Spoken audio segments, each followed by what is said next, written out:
işləri zamanında görürsünüz. Dünən televiziyada Xocavənd ərazisində tapılan məzarlıq o cür vəhşiliklə, bəlkə də bizim dilimizdə hələ bu ifadə öz əksini tapmayıb.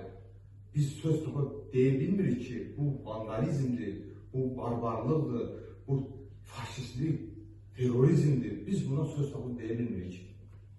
O cür insanları vəhşicəsinə qətlə yetirib, quyuya atıb üstünü o cür gizli bir şəkildə dəfn edilməsinə hələ də biz ad verə bilmirik.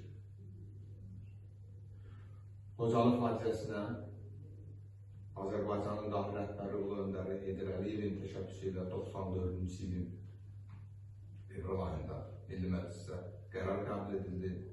97-ci ildən bu tərəfə biz Xocalı faciəsinin, onun qurbanlarını yad edirik.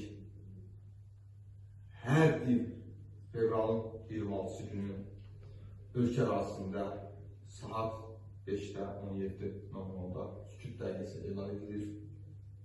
Bakıda ana fəryadı abidəsi ziyarət edilir. Biz soydaşlarımızın o cür amansızcasına